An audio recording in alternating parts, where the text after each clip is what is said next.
നമസ്കാരം.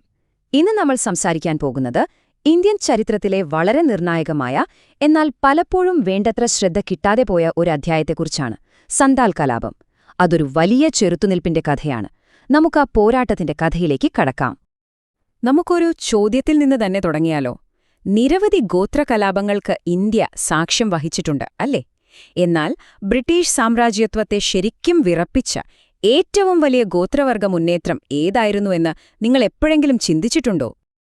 അതിനുള്ള ഉത്തരമാണ് സന്താൽ കലാപം. 19-ാം നൂറ്റാണ്ടിൽ നടന്ന നിരവധി ചെറുത്തുനിൽപ്പുകൾക്കിടയിൽ ഏറ്റവും വലുതും ശക്തവുമായിരുന്നു ഈ മുന്നേറ്റം. അപ്പോ എന്തുകൊണ്ടാണ് ഈ കലാപം ബ്രിട്ടീഷുകാർ നേരിട്ട ഏറ്റവും വലിയ ചെറുത്തുനിൽപ്പായി മാറിയത്? അതിന്റെ പശ്ചാത്തലത്തിലേക്ക് നമുക്കൊന്ന് പോയി നോക്കാം. നമ്മൾ പോകുന്നത് 19-ാം നൂറ്റാണ്ടിലേക്കാണ്. ഇന്ത്യയിലെ ബ്രിട്ടീഷ് ഭരണം അതിന്റെ ശക്തി ഉറപ്പിക്കുന്ന ഒരു കാലഘട്ടം. അതേസമയം തന്നെ ഈ അധിനിവേശത്തിനെതിരെ രാജ്യത്തിന്റെ പല ഭാഗങ്ങളിലും ചെറുത്തുനിൽപ്പുകൾ തീപ്പൊരി പോലെ ഉയർന്നുവന്ന ഒരു സമയം കൂടിയായിരുന്നു അത്. അതായത് ആ കാലഘട്ടത്തിൽ ഖാസി, കോൾ പോലെയുള്ള വേറെയും പ്രധാനപ്പെട്ട ഗോത്രകലാപങ്ങൾ നടന്നിട്ടുണ്ട്.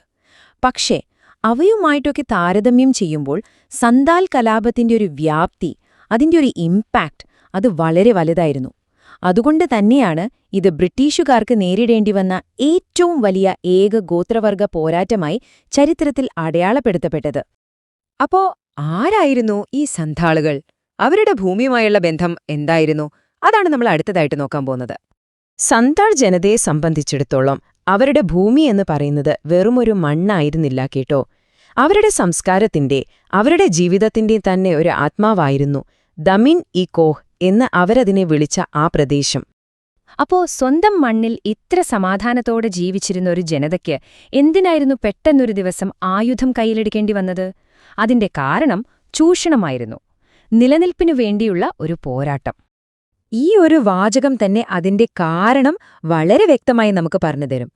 അവരുടെ പോരാട്ടം ആർക്കെതിരെയായിരുന്നു? പുറത്തുനിന്ന് വന്ന രണ്ട് ശക്തികൾക്കെതിരെ.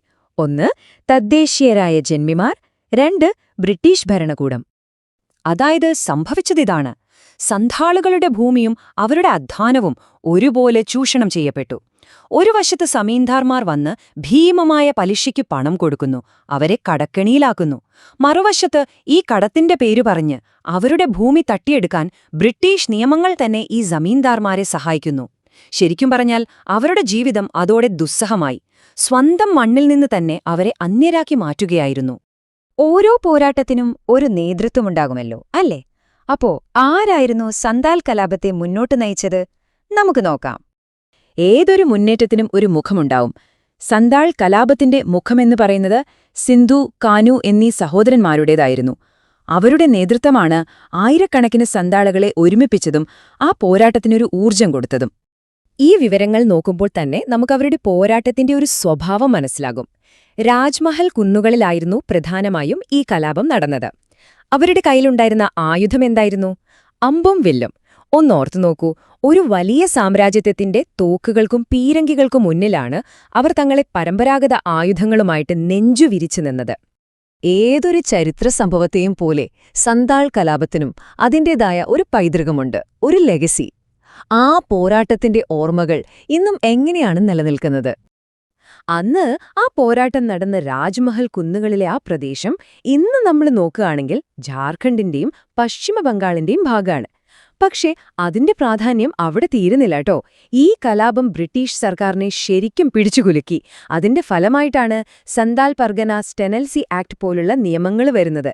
അതായത് ഗോത്രവർഗക്കാരുടെ ഭൂമി സംരക്ഷിക്കാൻ നിയമങ്ങൾ വേണമെന്ന് ഭരണകൂടത്തിന് ബോധ്യപ്പെട്ടു. അതിന് വഴിവെച്ച ഒരു ചരിത്രപരമായ ഓർമ്മ കൂടിയാണിത്. അപ്പൊ സ്വന്തം അവകാശങ്ങൾക്ക് വേണ്ടിയുള്ള പോരാട്ടങ്ങൾ ഒരിക്കലും വെറുതെ ആവില്ലാന്ന് സന്താൽ കലാപം നമ്മളെ ഓർമ്മിപ്പിക്കുകയാണ്. ഇതുപോലെ അടിച്ചമർത്തലിനെതിരെ ഉയർന്നുവന്ന് ചരിത്രത്തിലെ മറ്റേത് ചെറുത്തുനിൽപ്പുകളാണ് നിങ്ങളെ ഇന്നും പ്രചോദിപ്പിക്കുന്നത്? ഒന്നാലോചിച്ചു നോക്കൂ.